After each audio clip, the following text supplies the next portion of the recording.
Salam sejahtera, terima kasih karena bersama dengan saya di Nazilin Unity Channel. Ada suara-suara sumbang di luar sana yang mengatakan tidak lama lagi parti bersatu akan lingkup dan akan bubar.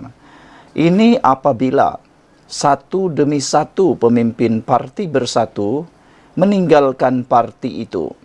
Semalam kita dikejutkan dengan pengakuan daripada Datuk Seri Muhyiddin Yassin sendiri bahwa Tokpa, pemimpin bersatu, telah pun meninggalkan Muhyiddin dan juga bersatu.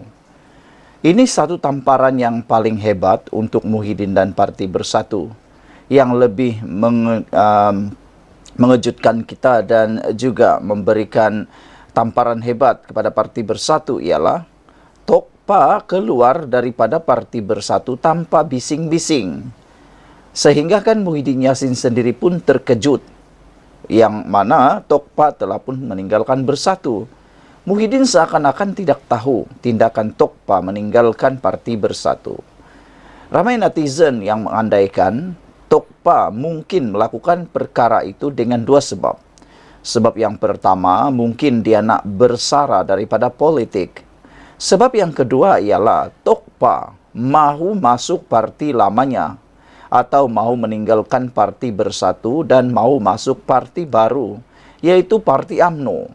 Ada kata Tokpa akan masuk UMNO semula bertanding di kawasan Jili. Adakah itu benar? Dalam politik Malaysia tiada yang mustahil. Netizen dapat menghidu sesuatu berlaku di luar daripada jangkaan Muhyiddin. Kerana sebagai Presiden Parti Bersatu, Muhyiddin sepatutnya tahu apa yang berlaku dalam parti itu. Terutamanya ia melibatkan para pemimpin besar dalam Parti Bersatu. Tapi nampaknya terserlah kini kelemahan Tan Sri Muhyiddin Yassin dalam menguruskan Parti Bersatu, sehingga beliau pun tidak tahu bahawa Tokpa telah pun meninggalkan Parti Bersatu. Dia hanya tahu dia telah meninggalkan Parti Bersatu hanya selepas membaca dan laporan. Pengerusi Perikatan Nasional Tan Sri Muhyiddin Yassin mengakui beliau hanya mengetahui bekas Menteri Datuk Seri Mustafa Mohamed tidak lagi menjadi ahli Parti Bersatu berdasarkan laporan berita. Pengakuan ini adalah pengakuan yang sebenarnya memakan diri Muhyiddin sendiri. Ini menunjukkan kelemahan Tan Sri Muhyiddin Yassin dalam menguruskan Parti Bersatu. Ini juga menunjukkan betapa besarnya masalah dalaman dalam Parti Bersatu. Tidak hairanlah 6 ahli parlimen bersatu dengan beraninya meninggalkan Parti Bersatu, meninggalkan Muhyiddin dan lawan bos. Mereka sanggup dan mereka juga sanggup dipecat. Inilah petunjuknya betapa Muhyiddin tidak tahu apa-apa dalam Parti Bersatu, sehingga kan ahlinya sendiri, timbalan ataupun bekas menteri sendiri, pemimpin besar Bersatu ini keluar Parti Bersatu pun Muhyiddin tidak tahu. Jadi, adakah benar apa yang disebut oleh netizen bahawa Bersatu bakal lingkup tidak lama lagi? Bersatu tidak lama lagi akan hilang kredibilitinya? Anda fikir sendiri. Presiden Bersatu itu juga berkata beliau menghormati keputusan yang diambil bekas ahli parlimen Jeli itu, dan secara pribadi masa menganggap Mustafa atau popular dipanggil sebagai Tokpa sebagai sahabat. Kata Muhyiddin, saya baru dengar, saya pun baca berita yang dia tidak lagi menjadi ahli Bersatu. Saya tak dapat berita apa sebab, mungkin dia lepas saja dalam PRU umum lalu, dia tak nak bertanding lagi. Kata Muhyiddin, tidak apalah, Mustafa sahabat saya harap walaupun begitu, dia masih boleh dapat beri kerjasama seperti yang telah diberikan waktu beliau dalam Bersatu, katanya selepas sesi minum petang. Saudara, dengan ayat perkataan daripada Muhyiddin ini dapat dihidu sesuatu. Mungkinkah Muhyiddin takut Tokpa akan bertanding dengan tiket daripada parti lain? Sekian dulu, jangan lupa tinggalkan komen Anda, ikuti terus ulasan selepas ini. Salam sejahtera, sila sebarkan berita ini. Perdana Menteri sampaikan pesanan kepada pengundi muda di Sungai Bakap melalui setiausaha politik beliau. Perdana Menteri Datuk Seri Anwar Ibrahim yang tidak turun berkempen di Sungai Bakap menitipkan pesanan agar pengundi muda memberi peluang kepada calon kerajaan perpaduan. Perkara tersebut disampaikan setiausaha politik kanannya Datuk Seri Samsul Iskandar Ahmad Akin. Semasa Samsul berkata calon kerajaan perpaduan akan dapat memastikan lebih banyak program dan pembangunan dari segi infrastruktur dapat dilaksanakan dengan tuntas di Sungai Bakap. Sekarang, Kerajaan Negeri Pulau Pinang selari dengan Kerajaan Persekutuan. Bantulah Kerajaan Negeri Perdana Menteri untuk mengangkat calon yang boleh membantu. Beliau turut memberitahu Anwar cukup prihatin dengan kawasan Sungai Bakap yang merupakan tempat kelahiran Perdana Menteri ke-10 itu. Ahli Parlimen Parit Buntar itu sentiasa memberikan tumpuan kepada masyarakat setempat di kawasan berkenan, antaranya peruntukan 7 juta ringgit bagi pembangunan Masjid Lama Sungai Bakap seberang Perai Selatan yang diumumkan pada 16 Julai tahun lalu.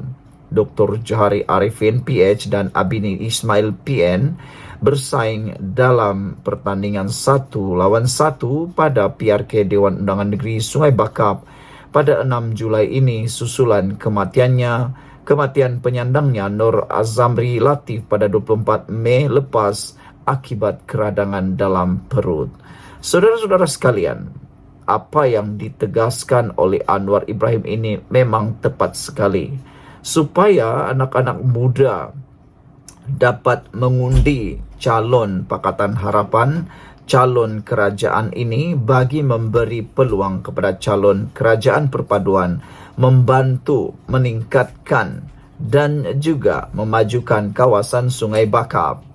Selain daripada itu, ini juga dapat memastikan lebih banyak program dan pembangunan dari segi infrastruktur dapat dilaksanakan dengan tuntas. Memandangkan sekarang, bayangkan dulu sebelum Kerajaan Persekutuan ditakbir oleh Pakatan Harapan pun Pulau Pinang maju melalui kerajaan pembangkang negeri pada waktu itu. Sekarang lagilah hebat. Kerajaan Persekutuan dan Kerajaan Negeri sudah sama-sama satu rumah, satu bumbung. Jadi bayangkan apa yang boleh diperoleh oleh orang-orang penduduk di Sungai Bakap. Tapi kalau mereka sebagai pembangkang, bayangkan apa yang mereka tak boleh peroleh. Itu kerugian besar. Jadi berilah diri Anda mengundi, kata Anwar Ibrahim, mengundi untuk memilih calon Pakatan Harapan. Sekian dulu untuk kali ini. Jangan lupa tinggalkan komen Anda. Bye-bye. Tahniah diucapkan kepada Kerajaan Perpaduan pimpinan Anwar Ibrahim. Tahniah diucapkan kepada Anwar Ibrahim kerana nampaknya fitnah dan kecaman, kritikan serta dakwah fitnah daripada pembangkang yang mengatakan bahawa Anwar Ibrahim tidak disukai rakyat, akhirnya tidak kesampaian. Walaupun ada satu himpunan nak membuat himpunan anti Anwar di hadapan kediaman beliau, nampaknya mereka tidak dapat mempengaruhi sesiapa pun. Paling-paling mereka dapat mempengaruhi orang-orang yang seangkatan, sepemikiran, sewalaun dengan mereka. Pagi tadi saya nampak ada satu video yang agak lucu apabila seorang ahli parlimen PAS membuat kenyataan mengelirukan di Dewan Rakyat dengan mengatakan bahawa harga besi meningkat RM4,000. Dan apabila ditanya oleh timbalan Speaker Dewan Rakyat dari mana sumber diperoleh, dia kata dia baca, dia dengar daripada Facebook. Inilah kata netizen, inikah level pembangkang? Apa saja yang ditulis di Facebook terus dianggap sebagai satu kebenaran. Nah, kata mereka, tak hairanlah ramai walau ni yang seangkatan dengan menteri atau seangkatan dengan ahli-ahli parlimen PAS, kata mereka. Kata mereka acuan menjadikan hasilnya. Hasilnya sesuai dengan acuan. Yang mana tidak selidik dulu, terus percaya. Hari ini sekali lagi disahkan keyakinan rakyat Malaysia meningkat mendadak, faktor utama Anwar Ibrahim. Nampaknya fitnah dakyah daripada pembangkang sekali lagi dipatahkan apabila nampaknya keyakinan rakyat Malaysia kepada Anwar Ibrahim, kepada kerajaan ini makin meningkat mendadak. Memasuki 2 tahun pentadbiran diterajui kerajaan perpaduan, keyakinan rakyat terhadap kerajaan meningkat dengan sangat baik, membolehkan Malaysia berada di kedudukan ke-7 negara paling dipercayai. Dapatan itu adalah hasil dari kajian selidik Barometer Kepercayaan Edelman 2024 yang membabitkan tinjauan ke atas 28 buah negara. Firma global itu berkata lonjakan dalam kepercayaan itu mencerminkan keyakinan yang semakin meningkat terhadap kestabilan dan takbir urus demokrasi pentadbiran Datuk Seri Anwar Ibrahim. Dalam kenyataannya, Edelman berkata, kerajaan menyaksikan peningkatan memberangsangkan sebanyak 13 mata dan kepercayaan orang ramai sejak tahun lalu. Ia sekaligus mendorong Malaysia naik 2 anak tangga selepas mencatat kenaikan 6 mata kepada 68 dalam pemarkahan indeks kepercayaan secara menyeluruh yang mewakili purata peratusan kepercayaan orang ramai terhadap badan bukan kerajaan, NGO, perniagaan, kerajaan dan media. Peningkatan kepercayaan Malaysia menggariskan anjangan positif dalam persepsi orang ramai terhadap takbir urus dan rangka kerja institusi kami. Keadaan itu memaparkan peningkatan optimis dalam kemampuan mengemudi cabaran ekonomi serta memupuk pertumbuhan inklusif.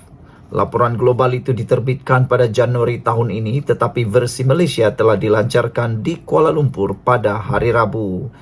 Negara-negara dalam kelompok 10 teratas adalah China 79 skor, India 76 skor, Emirat Arab Bersatu 74 skor, Indonesia 73 skor, Arab Saudi 72 skor, Thailand 70 skor, Singapura skor 67, Kenya 64 dan Nigeria 61.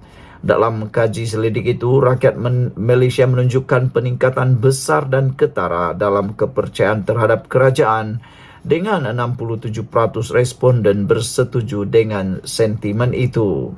Menurut Edelman, perniagaan adalah institusi yang paling dipercayai di Malaysia, diekori rapat oleh NGO, diikuti kerajaan dan media. Berdasarkan kaji selidik itu, kalangan warga Malaysia juga berharap agar kelompok ketua pegawai eksekutif untuk berdiri kukuh dalam isu-isu kritikal termasuk gaji saksama, perubahan iklim dan ketidaksamaan ekonomi. Laporan itu membabitkan kaji selidik dijalankan dari 3 hingga 22 November 2023 dan meninjau lebih 32,000 responden di 28 negara termasuk 1,000 di Malaysia yang turut memberi gambaran sentimen awam mengenai aspek kepercayaan, inovasi dan takbir urus. Usaha itu juga merupakan tinjauan kepercayaan dan kredibiliti tahunan bagi firma yang mengetengahkan asas program kepimpinan pemikiran dan yang meneliti keyakinan kredibiliti merentas ekonomi, industri, geografi dan demografi. Tahniah kepada Anwar Ibrahim. Bye-bye. Salam sejahtera, terima kasih kerana bersama dengan saya di Nazilin Unity Channel. Habislah Parti Perikatan Nasional. PH PKR bakal menang besar di PRK Sungai Bakap. Terkini, laporan di Sungai Bakap menunjukkan pengundi selalu sebut Cikgu Johari nombor 1, itulah bakar semangat saya. Calon Pakatan Harapan PH, Dr. Johari Arifin, mengakui bersemangat untuk terus menemui lebih ramai pengundi di Sungai Bakap. Beliau bersyukur sepanjang tempoh berkempen, tiada yang menolak kehadirannya.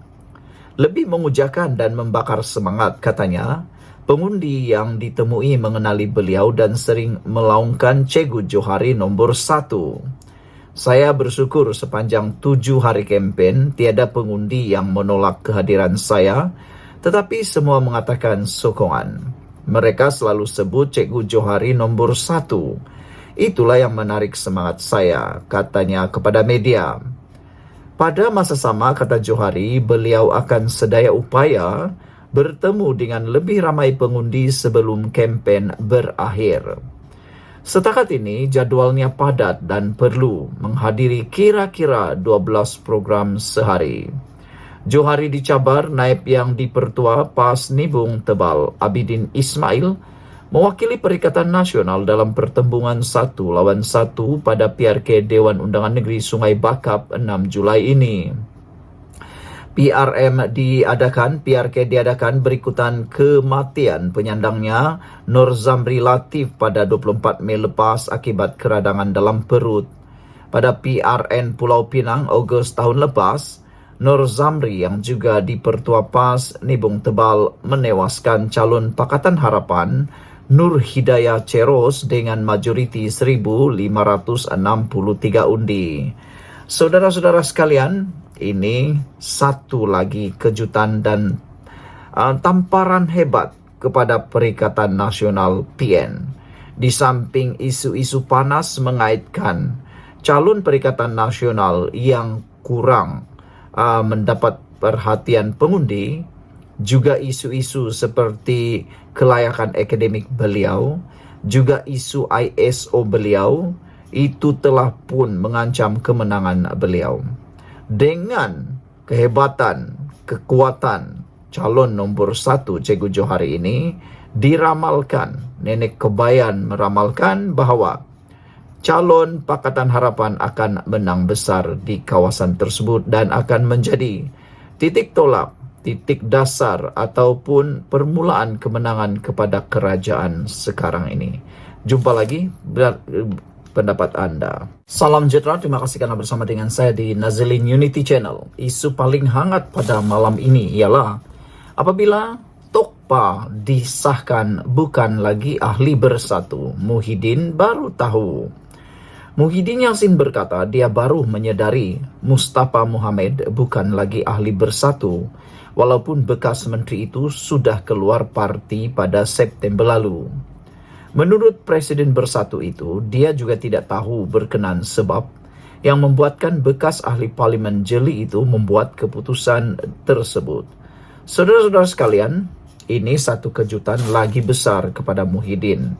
Muhyiddin kata, saya baru baca, saya baru dengar berita yang dia tidak lagi ahli bersatu. Saya tak dapat berita apa sebabnya. Mungkin pilihan raya umum lepas, dia tak nak bertanding. Dia lepaskan jawatan jeli dan kita masih bertanding dekat situ. Tapi tak apalah, itu pilihan Tokpa, katanya. Sahabat kita juga lagi, katanya. Kepada media selepas program Santai Petang bersama penduduk kampung Kepala Gajah di Simpang 4 hari ini. Mustafa hari ini memaklumkan dia bukan lagi ahli bersatu selepas dikaitkan dengan laporan kemungkinan akan menjadi calon di kerusi Parlimen Jeli sekiranya PRK diadakan. Dia turut mengulangi pendirian yang pernah dinyatakan sebelum ini bahawa dia sudah pencen daripada politik. Katanya, saya ingin maklumkan bahawa saya telah pun meletakkan jawatan sebagai ahli dan semua jawatan dalam Parti Bersatu pada 30 September tahun 2023. Sementara itu, Muhyiddin berkata dia berharap Mustafa akan sentiasa mengenang kerjasama mereka ketika bersama dalam parti itu. Walaupun begitu, saya harap dia dapat mengingati kerjasama yang telah kita berikan sewaktu dia berada dalam Bersatu, kata Muhyiddin. Walaupun dia tak jadi ahli Bersatu dan mungkin takkan jadi ahli mana-mana parti, agaknya sebab nak bebas dari politik, itulah sebab langkah yang diambilnya, katanya lagi. Saudara-saudara sekalian, apa yang mengejutkan kita semua ialah tindakan Tokpa tidak lagi mau bertanding dan sudah meletakkan jawatan dan sudah dikatakan dengan kata lain bukan lagi ahli Bersatu. Netizen mula menghidu, kata mereka Tokpa mungkin akan kembali semula kepada UMNO. Tiada yang mustahil. Tiada yang mustahil Tokpa akan bertanding ikut logo UMNO dan menyertai UMNO semula. Kalau itu benar, habislah bersatu. Kita jumpa lagi, tinggalkan komen Anda. Salam sejahtera. Yang ini pasti boleh menarik perhatian Anda. Menurut penganalisis, Mahathir punca perpecahan orang Melayu. Adakah Anda bersependapat? Setuju dengan apa yang dinyatakan oleh penganalisis ini? Sekiranya Anda setuju, share video ini, kongsikan pendapat Anda, tolong tulis dalam ruangan komen pendapat Anda supaya saya boleh bacakan pendapat Anda semua. Dua penganalisis politik tidak bersetuju dengan dakwaan bekas Perdana Menteri Dr. Mahathir Mohamad bahawa masyarakat Melayu berpecah hanya selepas beliau berundur sebagai Perdana Menteri dan Presiden UMNO pada tahun 2003. Hishamuddin Bakar dari Ilham Center dan Mazlan Ali dari Universiti Teknologi Malaysia berkata, perbalahan dalam kalangan orang Melayu berpunca daripada konflik dalaman yang timbul semasa Mahathir menjadi Presiden UMNO. Hishamuddin berkata, keputusan Mahathir memecat Anwar Ibrahim sebagai timbalannya pada tahun 1998 memecah belahkan asas sokongan Melayu parti itu. Akibatnya, PAS mendapat manfaat dengan dapat menambah kerusi parlimennya, memperoleh 20 lebih kerusi berbanding PRU sebelum itu, katanya. PAS bertanding pada PRU 1999 sebagai sebahagian daripada Barisan Alternatif Gabungan Pembangkang yang dianggotai Parti Keadilan Nasional PKN, pimpinan Anwar ketika itu, DAP dan beberapa parti lain. Secara keseluruhan, Barisan Alternatif menang 42 kerusi dengan PAS memperoleh 27 kerusi. Hishamuddin juga berkata, Mahathir memecah belahkan lagi masyarakat Melayu dengan menubuhkan Bersatu, sebuah parti serpihan UMNO, dan bertanding pada PRU 14 6 tahun lepas bersama Pakatan Harapan PH. Beliau berkata demikian selepas Mahathir dalam temu bual eksklusifnya dengan FMT baru-baru ini mendakwa perpecahan yang kini berlaku dalam kalangan orang Melayu berpunca daripada ketidakcekapan penggantinya. Sementara itu, Mazlan merujuk kepada krisis lain yang berlaku semasa Mahathir menjadi Perdana Menteri dan Presiden UMNO. Beliau berkata, peletakan jawatan Musa Hitam sebagai timbalan Perdana Menteri dan timbalan Presiden Parti pada tahun 1986 meretakkan parti Melayu terbesar di negara ini. Pada tahun 1987, UMNO juga menghadapi krisis dan akhirnya diharamkan, membawa kepada pembentukan Semangat 46, kata Mazlan. Peristiwa yang mencetuskan kemelut pada 1987 itu berpunca daripada pemilihan parti yang penuh kontroversi, membawa kepada pertikaian di mahkamah yang seterusnya menyaksikan UMNO diharamkan. Peristiwa itu mendorong Tengku Razali Hamzah, Musa Hitam dan tokoh lain dalam parti membentuk Semangat 46 pada 1989. Walaupun UMNO baru kemudian ditubuhkan dan Semangat 46 dibubarkan, parti itu berpecah semula pada 1998 apabila Anwar dipecat kata Mazlan. Semuanya berlaku pada zaman Mahathir, katanya lagi. Saudara-saudara sekalian, ini satu pendedahan yang pastinya boleh menarik perhatian Anda, boleh menarik komen Anda. Bagi paci-paci, maci-maci, angkel-angkel, anti-anti yang menonton video ini, Anda adalah golongan yang hidup sezaman dengan peristiwa sejarah berkaitan dengan UMNO dan juga perpecahan Melayu ini. Bantu tinggalkan komen Anda. Sesiapa yang pernah hadir hidup pada zaman yang diceritakan dalam sejarah sebentar tadi, Anda mungkin lebih tahu apa sebenarnya yang berlaku. Dan mungkinkah Anda bersetuju dengan kenyataan dua penganalisis politik hebat itu? Yaitu mereka kata bahawa Mahathir punca perpecahan orang Melayu. Dan mereka kata mereka tidak bersetuju dengan dakwaan bekas Perdana Menteri Dr. Mahathir Mohamad bahawa masyarakat Melayu berpecah hanya selepas beliau berundur sebagai Perdana Menteri dan Presiden UMNO pada tahun 2003. Begitu hebatkah Tun Mahathir sehingga beliau mendewa-dewakan dirinya, menyatakan bahawa beliau sajalah yang dapat mengelakkan Melayu ini daripada berpecah, dan beliau menuduh kepimpinan selepas beliau yang lemah dan tidak dapat menangani isu perpecahan orang Melayu. Saudara-saudara sekalian, yang lebih menarik perhatian kita lagi ialah Hishamuddin berkata Mahathir memecah belahkan lagi masyarakat Melayu dengan menubuhkan Parti Bersatu, sebuah parti serpihan UMNO, dan bertanding pada PRU 14 bersama dengan Pakatan Harapan PH. Beliau berkata demikian apabila Mahathir baru-baru ini mendakwa perpecahan yang kini berlaku dalam kalangan orang Melayu berpunca daripada ketidakcekapan penggantinya.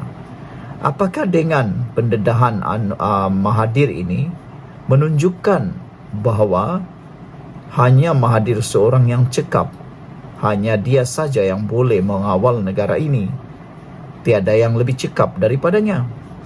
Boleh juga dilihat ada kebenarannya persoalan itu, kerana Mahathir begitu sibuk masih lagi campur tangan dalam pentadbiran negara ini walaupun beliau sudah bersara.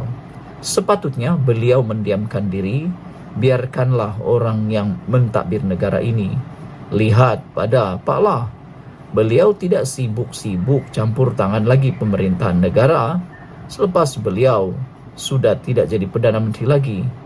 Hanya Mahathir saja yang begitu sibuk nak menganggap dirinya paling cekap apabila dia mengatakan perpecahan yang kini berlaku dalam kalangan orang Melayu berpunca daripada ketidakcekapan penggantinya. Namun apa yang mengejutkan, Mazlan juga merujuk krisis yang berlaku semasa Mahathir menjadi Perdana Menteri dan Presiden UMNO. Beliau berkata peletakan jawatan Musa Hitam sebagai timbalan Perdana Menteri dan timbalan Presiden Parti pada tahun 1986 meretakkan parti Melayu terbesar di negara ini. Semua ini berlaku apabila kontroversi berlaku dalam kalangan pemimpin UMNO termasuklah Tun Mahathir Mohamad. Walaupun UMNO baru kemudian ditubuhkan dan Semangat 46 dibubarkan, parti itu berpecah semula pada tahun 1998 apabila Anwar dipecat oleh Mahathir. Itu kata Mazlan. Jadi semuanya itu berlaku pada zaman Mahathir, yang mana pada waktu itulah kesannya sangat besar menyebabkan Mahathir punca perpecahan orang Melayu, kata penganalisis. Apa pendapat anda semua? Jangan lupa tinggalkan komen anda. Jumpa lagi.